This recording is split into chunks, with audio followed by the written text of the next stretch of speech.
That shed is illegal. Tear it down cheeking or pay $500 a day. HOA president, Belinda Thornberry, smug clipboard, $300 highlights, waved my city-approved permits in my face like garbage. City okayed it. HOA approved 4 months ago. Inspections passed. She lied. Rules changed. Tapping fake nails like a mob boss. That little 8x10 shed held everything left of my late wife Sarah. Her rose clippers, our Christmas ornaments, gloves still carrying her scent. My last place to feel her near. She was erasing Sarah's memory for a power trip. What would you do if someone tried to destroy your last connection to the one you loved? Ever dealt with a Karen like this? Drop your story below. Team Revenge Unite. So I tore it down the next morning. What I built in its place. Let's just say when Belinda saw the final result, her face was absolutely priceless. You won't believe what happened next. My name is Dan Kowalski, and I moved to Willowbrook Estates to escape one nightmare. I had no idea I was walking into another. 3 years ago, cancer took my wife Sarah. 68 houses, manicured lawns, community pool. This suburban paradise was supposed to be where a broken-hearted structural engineer could rebuild. Sarah always wanted a garden workshop where she could teach neighborhood kids pottery. I bought the corner lot thinking I'd honor her memory, restore motorcycles, build furniture, maybe teach woodworking like she always encouraged. The smell of sawdust and motor oil became my therapy ritual every morning with coffee. So I built a simple 8x10 storage shed for her tools, rose clippers still sharp, clay pots stacked like prayers, work gloves carrying the ghost of lavender lotion. Her Christmas angels lived there too, ceramic faces watching over everything we'd built together. HOA architectural approvals, once granted in writing, create grandfathered protection under most state property laws. Save those approval emails, they're legal armor. I did everything right. Permits pulled, contractors licensed, HOA approval submitted 4 months early. Rodriguez, the city inspector, called it model compliance. Then Belinda Thornberry decided my grief was an eyesore. Picture a real estate Barbie. Blonde bob worth $300, designer athleisure at 9 a.m. BMW X, 5 shinier than her fake smile. She rules the neighborhood from her 4,200 square foot corner palace like a suburban dictator. Our first meeting was an ambush. I'm reading peacefully by the pool when she approaches, clipboard in hand like a weapon. Dan, sweetie, she coos with venom-laced honey. That adorable little shed is really impacting our property values. The architectural committee might need to revisit certain approvals. I showed her my permits and her own signed email approval. Her mask cracked instantly. Rules evolve, Dan. Some of us have serious investments to protect here. She glanced at my decade-old pickup with obvious disgust. Not everyone understands what maintaining standards means. The threat was crystal clear. Conform or get crushed. That evening, neighbor Chuck Rodriguez filled me in over beers. Brother, you just painted a target on your back. She's driven out 3 families in 2 years. Always finds violations, always has complaints. But the permits are ironclad, right? Should be. But Belinda's been HOA president 6 years running. She knows how to make life hell until people surrender. 2 weeks later, the harassment began. 7 a.m., gravel crunching under Inspector Rodriguez's truck. He climbed out with apologetic shoulders and tired eyes. Dan, I hate this. Someone reported your shed for setback violations and illegal square footage. I know it's bullshit, I signed off myself, but I have to re-inspect. Who called? Can't say officially, but he glanced toward Belinda's house. I get complaints from that address weekly. Last month, a basketball hoop was apparently a neighborhood safety hazard. 5-minute inspection, perfect measurements, valid permits. Rodriguez shook his head in disgust. Whoever's filing these false reports is wasting taxpayer money and harassing innocent residents. That night, standing beside Sarah's shed in the fading light, I felt something shift inside me. This wasn't about building codes or property aesthetics. This was about power, about a woman who saw a grieving widower as easy prey. The scent of evening roses mixed with motor oil from my garage, same combination Sarah loved during our weekend projects. I could almost hear her voice. Dan, some bullies only understand one language. Belinda Thornberry thought she was dealing with another broken old man who'd roll over and disappear. She had no idea she'd just declared war on a structural engineer with 30 years of building experience, intimate knowledge of municipal codes, and absolutely nothing left to lose. Her first mistake was thinking grief made me weak. Her second mistake was not knowing what engineers do when someone tries to tear down what we've built. The violation notice arrived on a Tuesday, certified mail with Belinda's signature flourishing across official HOA letterhead, like a declaration of war. Notice of covenant violation. Immediate compliance required, $500 fine, 30 days to remove unapproved exterior modifications. The same shed she'd approved 4 months earlier, now suddenly transformed into a neighborhood menace through the magic of bureaucratic gaslighting.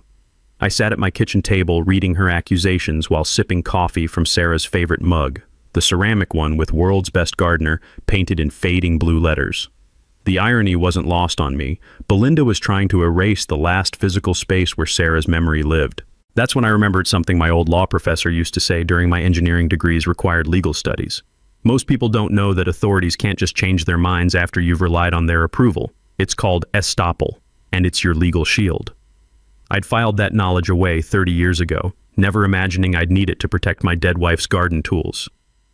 I spent that weekend in full engineer mode, spreading documents across my dining room table like battle plans. HOA covenants, state property law, municipal zoning codes. The smell of old paper and fresh coffee filling the house as I discovered something beautiful buried in Section 12.3 of the original covenant. Any structure approved by both city and HOA gained permanent protection against future rule changes. Grandfathered protection, ironclad and untouchable. Belinda had just handed me a legal sledgehammer, but as I researched deeper, cross-referencing property records with permit databases, my engineer's eye caught something else, something that made me smile for the first time since Sarah's funeral. Monday morning, I filed my own complaint with both city and HOA. Belinda's deck extension, built in 2017, never received permits from anyone. 400 square feet of unpermitted construction attached to the HOA president's house. Rodriguez called Tuesday, barely containing laughter. "Dan, you magnificent son of a bitch. That deck she's got? No permits, no inspections, no HOA approval. She's been signing off on everyone else's projects while sitting on the neighborhood's biggest code violation for 6 years." The sound of Rodriguez's delighted chuckling through my phone speaker mixed with the morning bird song outside. The same peaceful soundtrack that used to comfort me during grief. Now it felt like a victory march. Wednesday brought Chuck over with beer and neighborhood intelligence.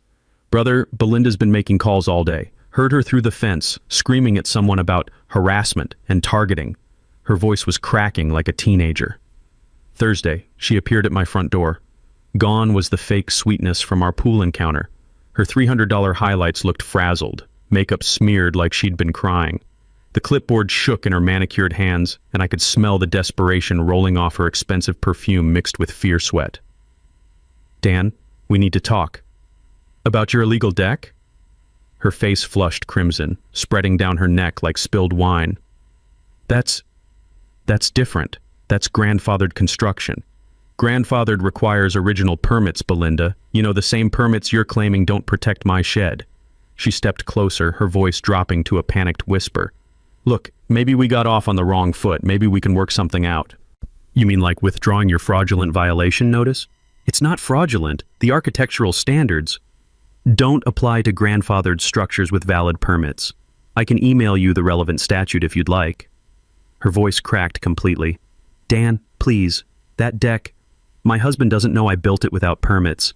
If the city gets involved, if there's a lien on the house..." And there it was. The real Belinda Thornberry, stripped of authority and fake confidence, revealed as just another suburban cheat trying to avoid consequences while destroying others for imaginary violations. "Here's what's going to happen," I said, my voice carrying the same calm authority I'd used on construction sites for 3 decades. "You're going to withdraw your violation notice by Friday. You're going to file proper permits for your deck, and you're going to leave me and my shed alone. And if I don't, then Rodriguez processes your violation the same way you wanted him to process mine. Fair is fair, right?" She left without another word, her BMW's engine revving like an angry hornet as she peeled rubber out of my driveway. Probably another HOA violation, come to think of it. Friday came and went, no withdrawal notice. Saturday morning, Chuck appeared at my fence line wearing a grin that could power Christmas lights. "Dan, you beautiful bastard, you gotta see this. Belinda called an emergency HOA board meeting for Monday night. She's not backing down, she's doubling down. Claiming your shed poses a security risk to neighborhood children and might be used for inappropriate activities." My coffee mug hit the deck with a ceramic crack that echoed across the backyard. Inappropriate activities, in a shed containing Christmas angels and rose clippers. She'd just escalated a property dispute into character assassination, suggesting I might be a danger to kids. That was her biggest mistake yet. Monday night's emergency HOA meeting felt like walking into an ambush designed by a suburban sociopath with a PowerPoint addiction. I expected maybe a dozen neighbors. Instead, I found 40-plus people crammed into the Willowbrook Community Center, the air thick with tension and the smell of burnt coffee from a machine that probably predated the neighborhood. Belinda had mobilized her army. She stood at the podium in a navy blazer that screamed, "Trustworthy authority figure," her blonde hair styled to perfection despite the weekend meltdown at my door. She'd recovered her fake confidence, but the tremor in her manicured hands betrayed the desperation underneath. "Ladies and gentlemen," she began with prosecutorial gravitas, "we're dealing with a resident who refuses to prioritize children's safety over personal convenience." The PowerPoint clicked to aerial photos of my property, clearly taken by drone without permission, another privacy violation I mentally cataloged for later.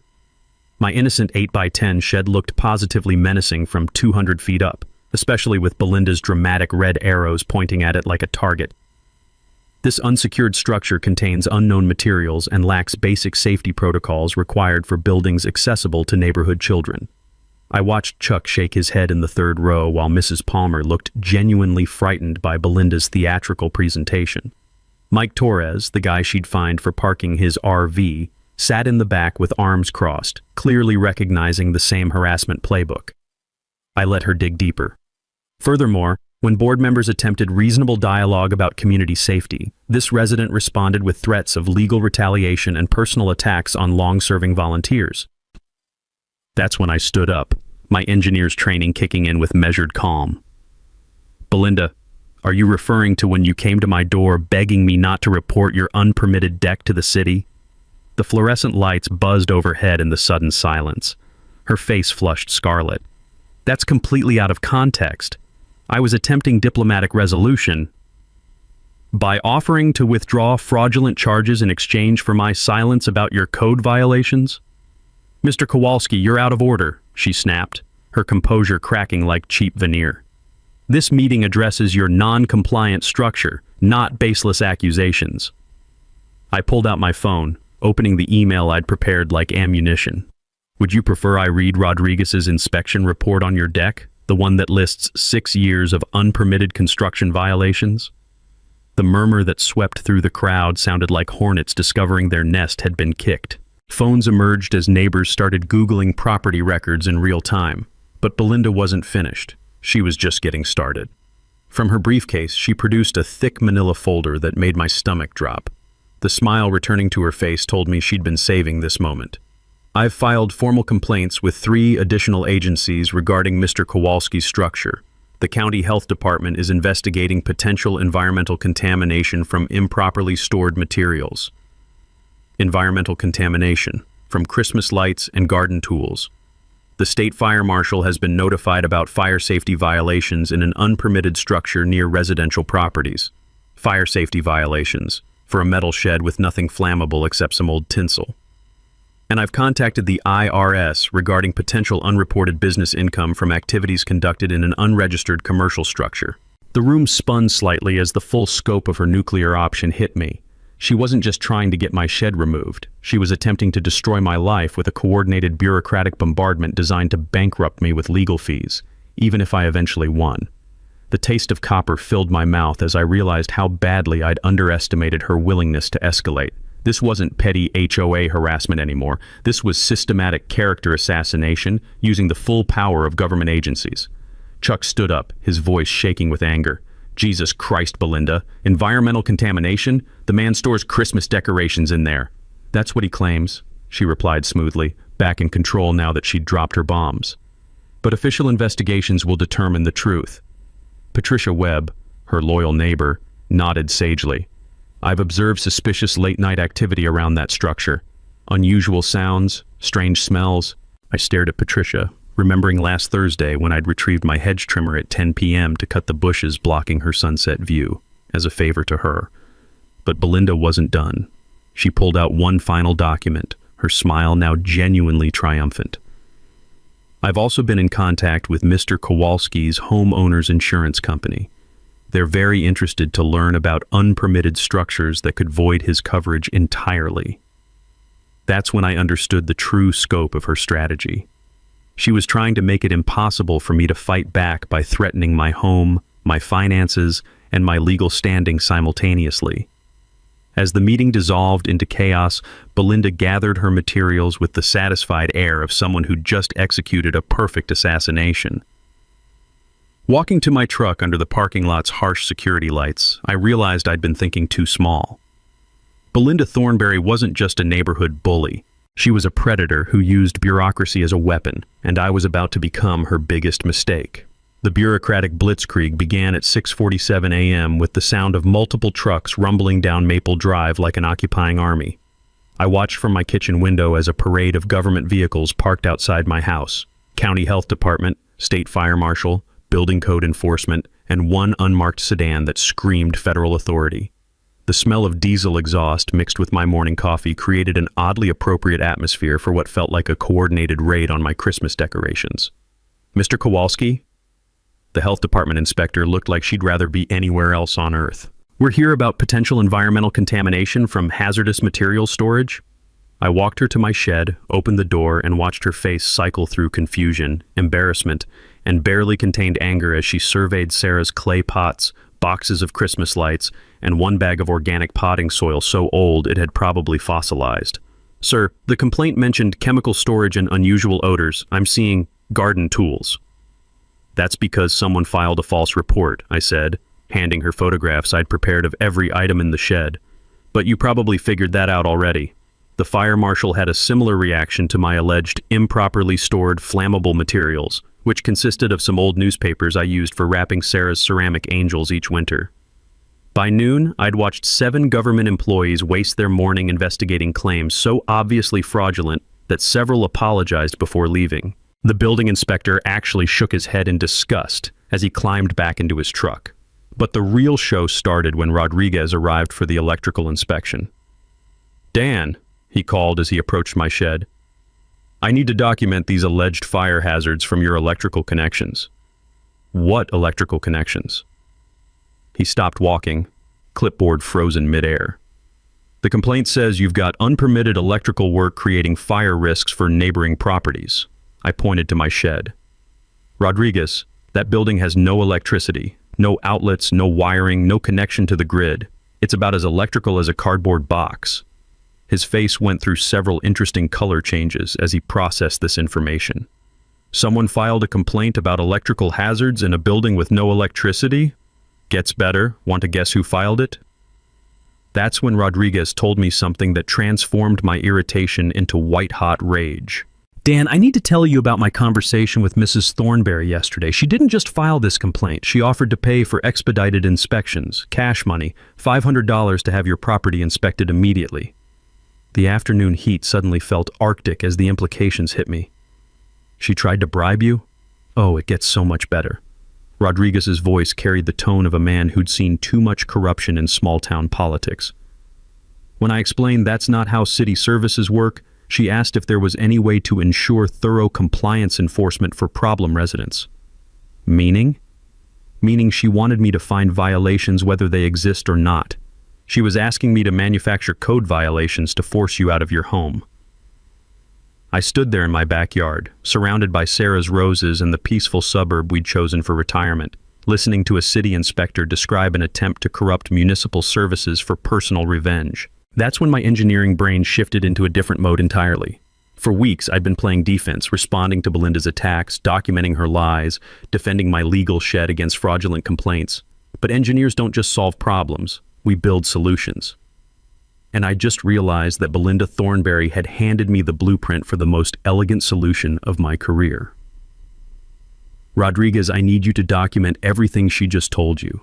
Every bribery attempt, every request for manufactured violations, every false complaint. Can you do that? Already started, he grinned, tapping his clipboard. Attempted corruption of city officials is a felony, Dan.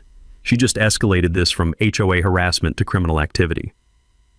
After Rodriguez left, I sat on my back deck with a beer and Sarah's photo, watching the sun set over the neighborhood where we'd planned to grow old together. The scent of evening roses filled the air, mixing with the distant sound of dinner preparations from surrounding houses. "You know what, honey?" I said to Sarah's smiling face in the photograph. "I think it's time to stop playing by Belinda's rules and start playing by engineer rules." That evening, I made 3 phone calls. First to my lawyer, Janet Wu, about documenting a criminal conspiracy. Second to Chuck about borrowing his nephew's excavation company. Third to the city planning department about agricultural exemptions for underground construction. If Belinda wanted to escalate this beyond reason, I was about to show her what a structural engineer with nothing left to lose could build when someone tried to destroy his wife's memory. Time to go underground. The phone call that changed everything came from Janet Wu at 8:23 a.m. on a rainy Thursday, her voice carrying that particular excitement lawyers get when they smell a career-making case. "Dan, you need to sit down. I've been digging into Belinda Thornberry's background for the criminal conspiracy case, and what I found is absolutely delicious." I poured coffee with one hand, cradling the phone with the other, listening to rain drum against Sarah's kitchen windows like nature's own drum roll for whatever bombshell Wu was about to drop. Good delicious, or I need a drink at 8 a.m. delicious? Depends on whether you're Belinda. Remember how she's been HOA president for 6 consecutive years? Unfortunately burned into my memory. Well, her election in 2018 was legally invalid. State law requires 60% of homeowners to participate in HOA elections for them to be binding. She won with only 23% turnout, which means her entire presidency is fraudulent. My coffee mug froze halfway to my lips, steam curling up like incense at an altar of justice. Fraudulent how? Fraudulent as in every fine she's issued, every rule she's enforced, every decision she's made over 6 years has zero legal authority. She's been playing neighborhood dictator with fake credentials. But Dan, that's not even the best part. The sound of papers shuffling through the phone mixed with rain against glass as Wu gathered her evidence like a prosecutor preparing for the trial of the century. I pulled the HOA financial records. Public information. Thank God for sunshine laws. Belinda's real estate company has received $47,000 in administrative fees from the HOA budget over 4 years. Payments she authorized to herself without board approval. She's been stealing from the neighborhood? Self-dealing, embezzlement, breach of fiduciary duty. It's like a white-collar crime sampler platter. She's been paying herself from everyone's HOA dues while having no legal authority to make those decisions. I set down my coffee and walked to the window, staring out at my shed through rain-distorted glass. The irony was beautiful. She'd been terrorizing me over a legal structure while running an illegal operation from her own house. "Woo, there's more, isn't there? I can hear it in your voice." "Oh, you know me too well. Chuck's wife Monica helped me cross-reference property records. Belinda owes $89,000 in back taxes on 3 rental properties. Those HOA payments have been the only thing keeping her from foreclosure." The rain intensified, creating a symphony of justice against my windows as the full scope of Belinda's desperation crystallized. She hadn't been harassing me over property values. She'd been protecting a criminal enterprise that was her financial lifeline. So when I threatened to expose her deck violations, "You threatened her entire house of cards. Dan, you weren't just another victim. You were an existential threat to a woman who'd been stealing from 68 families to avoid bankruptcy." I pressed my palm against the cool window, watching rivulets of water trace random patterns down the glass. Somewhere across this peaceful neighborhood, Belinda Thornberry was probably drinking her morning coffee, unaware that her 6-year reign of terror was about to end with the precision of a controlled demolition. What's our timeline? She doesn't know we know yet, which gives us a huge advantage, but desperate people make desperate choices, and she's getting more reckless by the day. The bribery attempt with Rodriguez shows she's running out of conventional weapons. Perfect, because I'm about to give her a target so big, so provocative, that she'll make every mistake we need her to make. What kind of target? I smiled, watching my reflection in the rain-streaked window, a 58-year-old widower who'd just discovered that sometimes the best defense is an absolutely spectacular offense. The kind that involves excavators, concrete trucks, and teaching a fake president what real authority looks like. Dan, that smile in your voice is terrifying. Not terrifying, Wu, just engineering. Time to build something beautiful. The blueprint for my revenge started with a 2 a.m. Google search, and the kind of eureka moment that makes engineers cackle like mad scientists. Agricultural exemptions, underground construction, residential zoning. What I discovered, hunched over my laptop with Sarah's reading glasses perched on my nose, I still couldn't put them away, was beautiful in its elegant simplicity. My property had never been rezoned from its original 1960s agricultural designation, meaning Belinda's HOA covenant sat on top of agricultural zoning like lipstick on a pig. Underground storage facilities, emergency storm shelters, workshop spaces, root cellars. The list of permissible agricultural construction read like a revenge menu, each item completely exempt from HOA oversight. I called Chuck at 6 a.m., excitement overriding social boundaries and common sense. Chuck, I need Rico's excavation crew and I need them yesterday. Dan, it's 6 in the goddamn morning. Are you having a mental breakdown? The opposite, brother. I'm having a breakthrough. How big can Rico dig? Underground? Jesus Christ, what are you planning? Justice, Chuck. Beautiful, perfectly legal, absolutely untouchable justice that's going to make Belinda shit herself sideways. Rico's office smelled like diesel fuel and possibility. A double-wide trailer surrounded by heavy equipment that looked like metallic dinosaurs waiting to reshape suburbia. Rico Martinez had spent 20 years moving mountains for developers who thought small. I was about to think very, very big. Mr. Kowalski, Chuck says you want to go underground. How deep we talking? I spread my hand-drawn plans across his desk, sketched with the precision that comes from 3 decades of building things that don't collapse when politicians get involved. 8 feet deep, 2,200 square feet, reinforced concrete walls, full HVAC, electrical, plumbing, emergency exits. The whole 9 yards. Rico's eyebrows climbed toward his hairline. Sir, this isn't a basement. This is an underground mansion. You building a doomsday bunker? I'm building a workshop that no HOA president in America can regulate, complain about, or even see from street level. The beauty of underground construction hit me like religious revelation. Belinda could file complaints about above-ground eyesores until her manicured fingers bled. But try regulating something that exists entirely below her line of sight. Try calling the cops on architectural violations for a structure invisible from every window in the neighborhood. Timeline? 6 weeks maximum. Construction starts the day Belinda leaves for Hawaii. Rico grinned like a man who'd just been handed his favorite kind of chaos. This is either brilliant or completely insane. ¿Por qué no los dos? The permitting strategy required surgical precision worthy of a cardiac surgeon with obsessive-compulsive disorder. Instead of one massive application that might raise red flags, I filed separate permits under different categories, each one perfectly legal and individually boring. Agricultural storage facility, approved by zoning. Emergency storm shelter, approved by building safety. Residential workshop space, approved by permits. Utility expansion, approved by public works. Each permit landed on different desks, processed by different clerks, creating a paper trail so dispersed that no single bureaucrat saw the full scope of what I was building. Government efficiency working in my favor for once in my life. Chuck's wife Monica provided intelligence from City Hall like a suburban deep throat. Belinda's vacation is locked in, 3 weeks in Maui starting next Monday. Her flight lands at 6 p.m. on the 23rd. Perfect. Rico starts digging at 6 a.m. on the 24th. The neighbor recruitment happened over backyard barbecues and carefully casual conversations lubricated by good beer and shared hatred of tyrannical HOA presidents. Mrs. Palmer's son David volunteered electrical work at cost. My mom says that woman made her cry over roses. I do this for free if it makes her pay. Mike Torres offered his truck for material hauling.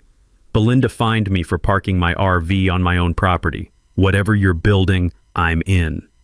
Even Patricia Webb, Belinda's former surveillance network, quietly defected during a mailbox encounter that felt like a Cold War spy exchange. Dan, I owe you an apology.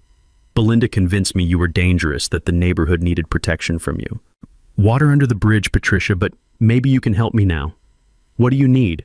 Just keep watching, but this time, watch for our team. The technical challenges excited my engineering brain in ways I hadn't felt since designing my first bridge. Underground waterproofing required specialized membrane systems and French drain networks that would make Noah jealous. Ventilation demanded industrial-grade air circulation disguised as innocent landscaping features.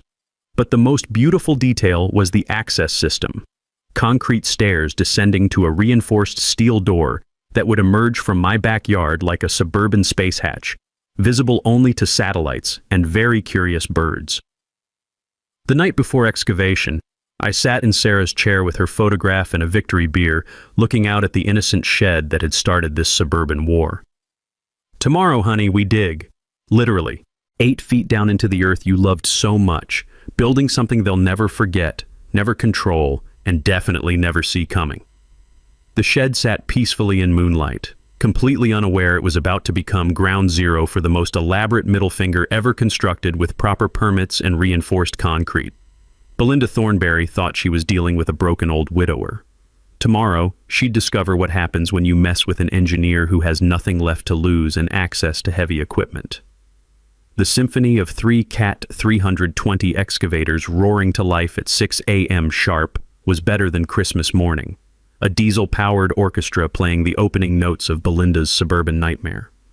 I stood on my back deck with coffee and Sarah's photo, watching Rico's crew maneuver 20 tons of steel precision into position. The lead excavator's bucket bit into earth with a satisfying crunch, lifting the first scoop of what would become 1,800 cubic yards of displaced suburbia. "This one's for you, honey," I whispered to Sarah's picture as hydraulic pistons hissed and diesel engines rumbled. "Time to dig our way to justice." The smell of diesel exhaust mixed with fresh earth as the excavators carved through my backyard with surgical precision. Rico had marked every utility line, every property boundary, every critical measurement with engineer-grade accuracy. Watching him operate that excavator was like watching Michelangelo sculpt David, if David required 8-foot-deep foundations and waterproof membrane systems. By 8 a.m., we had a crater that looked like a suburban asteroid impact. Chuck appeared at our fence line with coffee and donuts, grinning like he was watching the world's most expensive reality TV show. "Dan, I've lived here 8 years and this is better entertainment than cable. You're giving the whole neighborhood something to talk about besides Belinda's latest violation notices." Mrs. Palmer arrived with homemade cookies for the crew, her eyes sparkling with vicarious rebellion as she watched the excavators carve deeper into earth. "My husband built Seoul subway system. He would say your equipment very professional, very impressive operation." Day 3 brought the concrete trucks. 4 massive Kenworth mixers rolled down Maple Drive like a convoy of suburban conquest, each one carrying 9 cubic yards of reinforced concrete that would form the foundation of my underground fortress. The sound of hydraulic pumps and rotating drums created a mechanical symphony that probably violated every noise ordinance in the county, except we were starting at 7 a.m. sharp, perfectly legal construction hours. Rico directed the concrete pour with the precision of a conductor leading the New York Philharmonic. "Steady pour on the north wall, keep that aggregate moving. We get one shot at this foundation, people." The wet concrete smell filled the morning air as liquid stone flowed into carefully constructed forms, creating walls that would outlast Belinda's authority, her fake presidency, and probably her great-grandchildren's ability to remember her name. But that's when the long-distance harassment began. My phone rang at 10:17 a.m., Belinda calling from Hawaii, her voice carrying 3,000 miles of tropical fury mixed with Mai Tai desperation. "What the hell are you doing to my neighborhood?" "Building something beautiful, Belinda. How's your vacation?" "Don't you dare get cute with me. I can see the construction trucks from Google Earth. You're destroying property values with some kind of industrial facility." I watched concrete flow into forms while listening to her long-distance tantrum. "It's an agricultural workshop, fully permitted under existing zoning. Maybe you should have researched agricultural exemptions before declaring war on my shed." Day 5 escalated to bureaucratic bombardment coordinated from paradise. The building code enforcement truck pulled up just as we were setting steel reinforcement bars, number 5 rebar, in a grid pattern that could probably survive nuclear attack if properly motivated. The inspector climbed out looking apologetic and overwhelmed. "Sir, I've got complaints about unauthorized excavation, unpermitted concrete work, and alleged safety violations." Someone's been calling my office every day for the past week. I handed him my permit folder, now thick enough to stop small-caliber bullets, while Rico continued directing rebar placement with the methodical precision of someone who'd built parking structures in earthquake zones. Everything's documented, Inspector.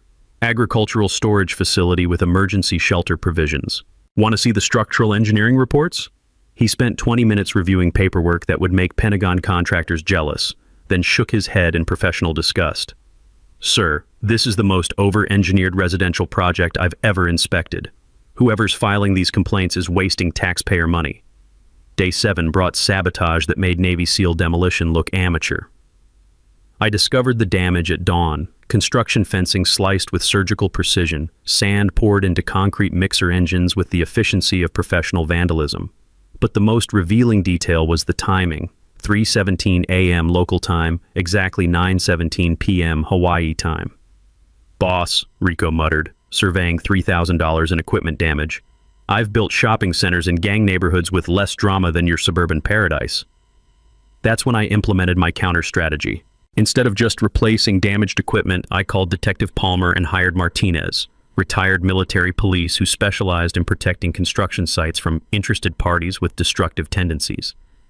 You want me to babysit a hole in the ground? I want you to document criminal activity for prosecution.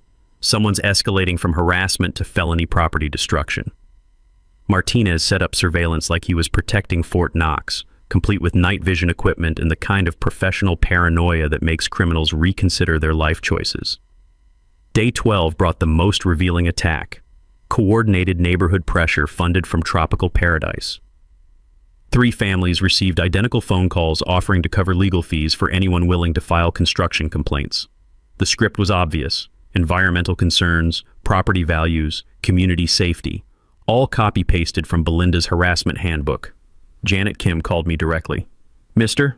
Kowalski, Mrs. Thornberry offered to pay my lawyer bills if I'd sign a complaint against your construction project. What did you tell her? I told her my integrity wasn't for sale and hung up. But Dan? She's getting desperate. Really desperate. By day 15, my underground fortress had walls rising like a concrete cathedral, and Belinda's desperation had reached biblical proportions. The waterproofing phase began with industrial membrane systems that cost more than most people's cars, sheets of modified bitumen and synthetic rubber that would keep my workshop dry during nuclear winter, let alone suburban sprinkler systems.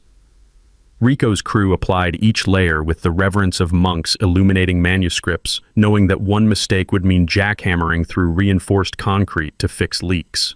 The smell of waterproofing compounds mixed with morning coffee as I watched my underground palace take shape. 16-inch thick walls, steel-reinforced ceiling rated for truck traffic, utility rough-ins that looked like the USS Enterprise's engineering section. Dan, this isn't a workshop, Chuck observed, watching electricians snake conduit through concrete forms. This is a command bunker disguised as a craft room. But Belinda wasn't admiring the craftsmanship from Hawaii. She was coordinating suburban warfare with the efficiency of a general planning D-Day. Day 16 brought environmental protesters, 3 college kids with misspelled signs about environmental destruction, who looked like they'd been hired through Craigslist and briefed through text messages. This illegal excavation is contaminating groundwater, their apparent leader shouted, reading from a script that mentioned industrial pollution and corporate greed. I approached with my permits and the patience of someone explaining physics to flat earthers. Ma'am, what industrial pollution are you protesting? Corporate entities destroying natural habitats for profit. I'm a retired widower building a woodworking shop to honor my deceased wife's memory. Which part of that sounds corporate? They packed up within minutes, looking embarrassed about their $50 per hour activism gig.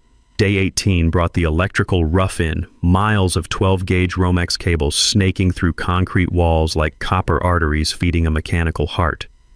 David Palmer, Mrs. Palmer's electrician's son, worked with the precision of a surgeon installing pacemakers. Mr. Dan, your electrical system could power half the neighborhood. Why you need so much juice for woodworking? Because when you build something, David, you build it right the first time. No shortcuts, no compromises. The main electrical panel looked like mission control for the space shuttle. Enough circuits to handle every power tool ever manufactured, plus backup systems that would make hospital generators jealous. But the most beautiful phase was the HVAC installation.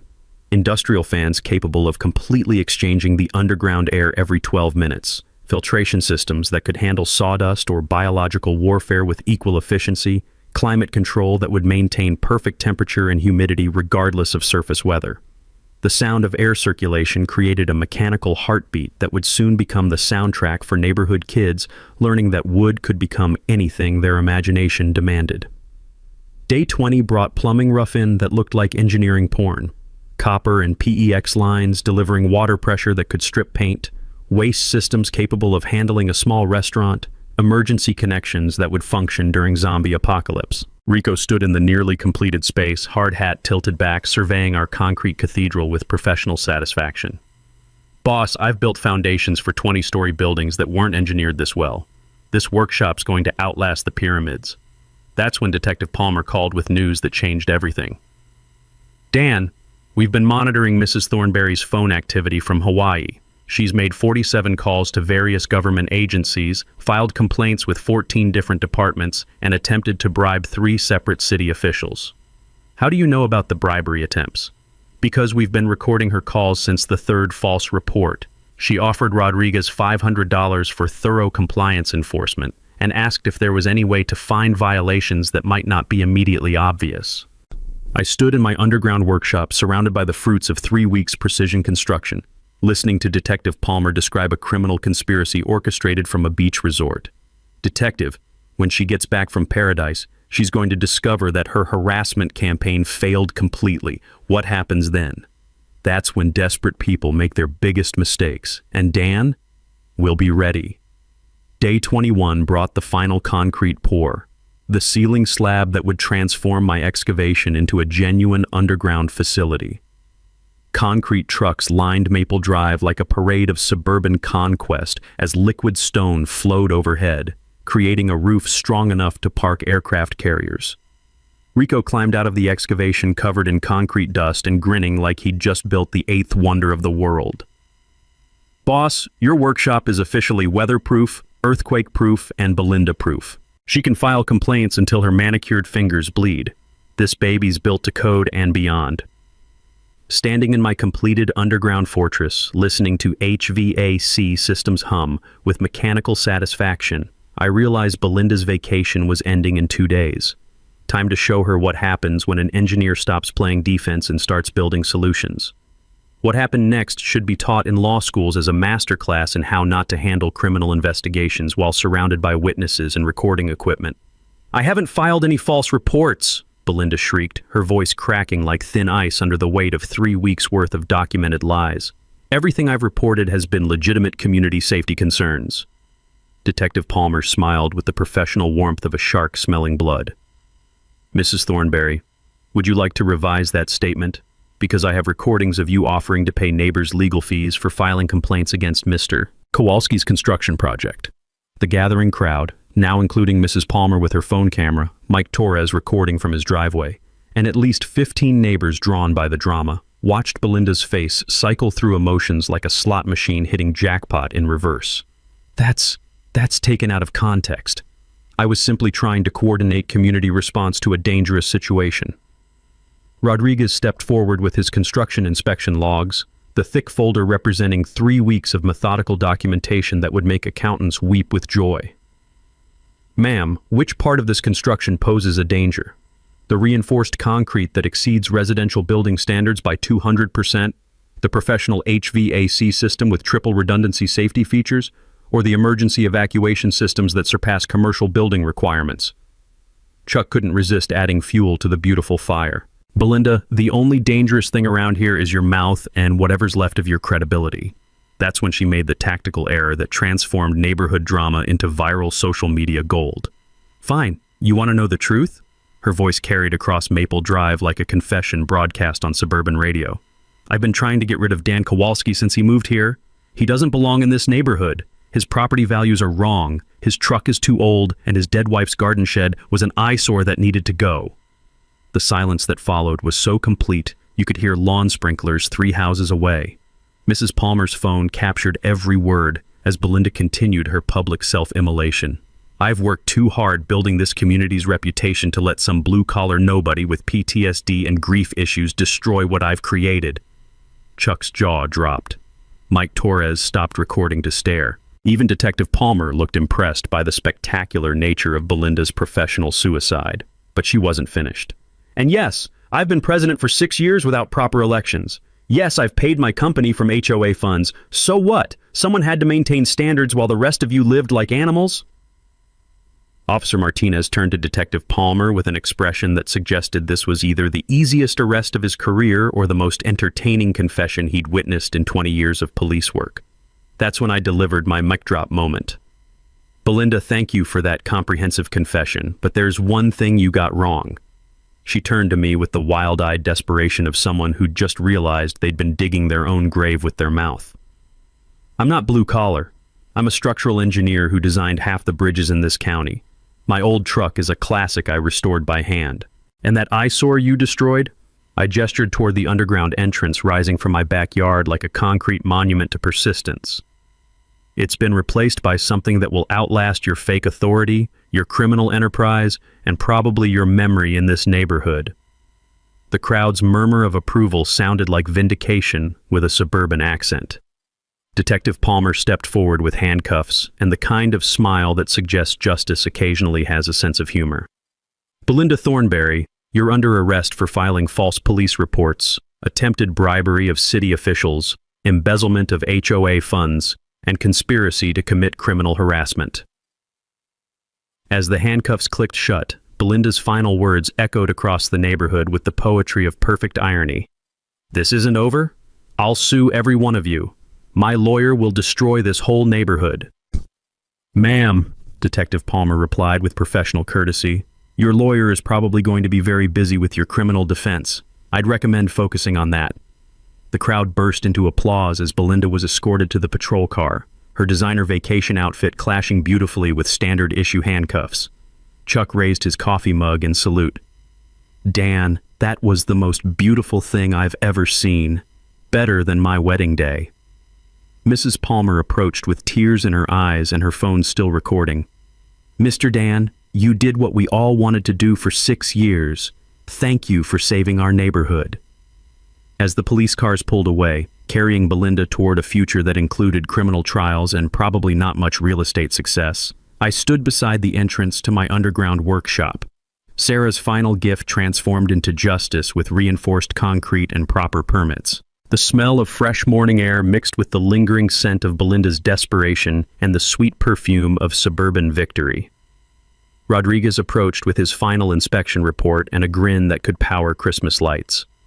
Dan, your underground workshop officially passes all inspections. Welcome to your perfectly legal, absolutely untouchable, completely spite-proof new workspace. 3 months later, the sound of children's laughter echoing up from my underground workshop had become the neighborhood's favorite soundtrack. Saturday morning found me teaching woodworking basics to 12 kids from Willowbrook Estates, their eager faces illuminated by professional LED lighting that made my 2,200 square foot space feel like Santa's workshop designed by NASA engineers. The smell of fresh pine shavings mixed with the excited chatter of young voices, discovering that wood could become anything their imagination demanded. Mister? Dan, can you help me with this birdhouse? 8-year-old Emma Palmer held up her project with the pride of someone who'd just discovered fire. Her grandmother watched from the comfortable seating area I'd built along one wall, beaming with the satisfaction of watching her granddaughter learn from someone who understood both craftsmanship and patience. Looking good, Emma. Just remember what we practiced about measuring twice, cutting once. The transformation of our neighborhood had been remarkable. Chuck's wife, Monica, used her returned HOA fees, $1,200 from 6 years of fraudulent assessments, to plant the rose garden Sarah had always dreamed of building. Mrs. Palmer created a community vegetable garden that won the county's beautification award. Mike Torres finally parked his RV wherever he damn well pleased.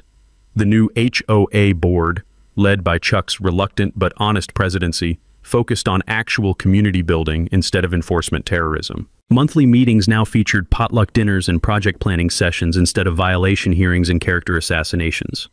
Belinda's legal consequences had been swift and comprehensive.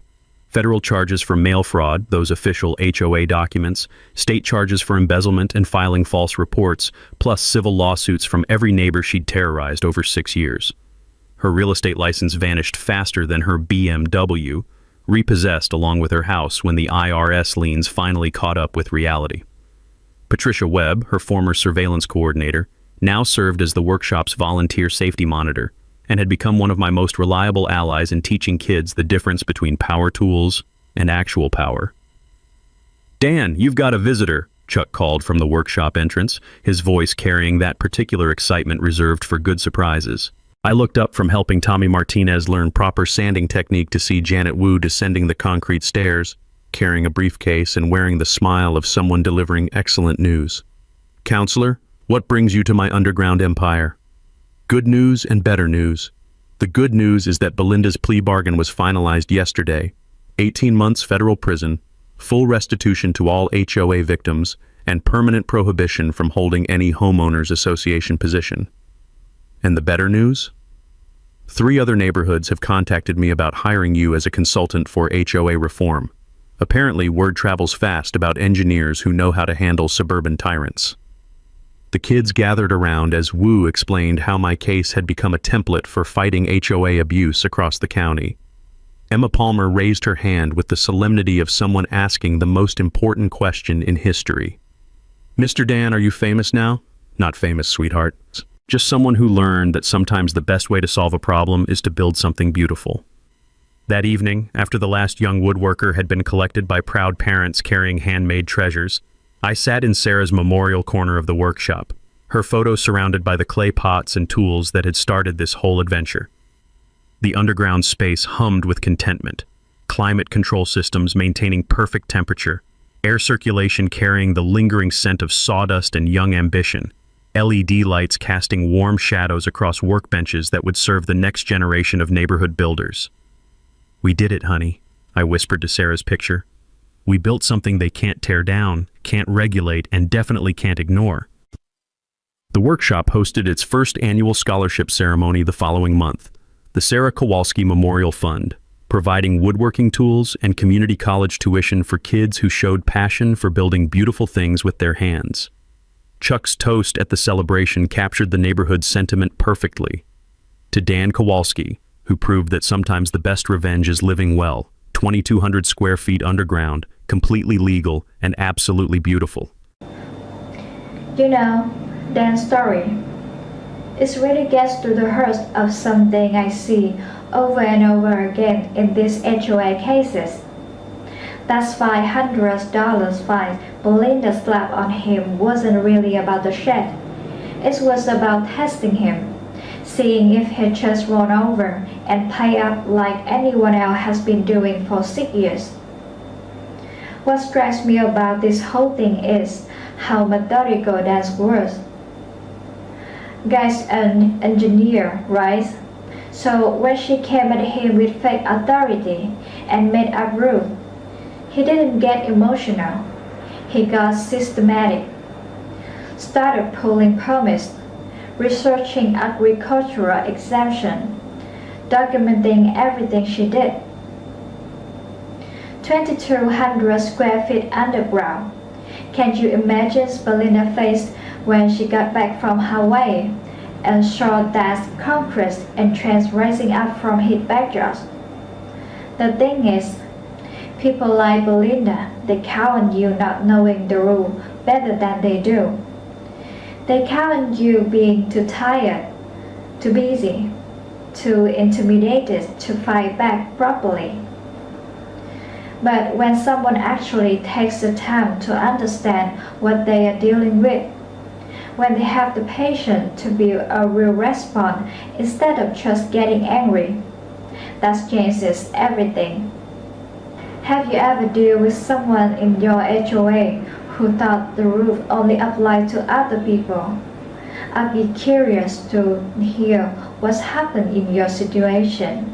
And if that approach to handling this kind of thing resonates with you, well, there are a lot more stories like this one. Hit subscribe if you want to see how other people have handled HOA overreach in their neighborhoods. Sometimes the best response to a bully isn't the loudest one.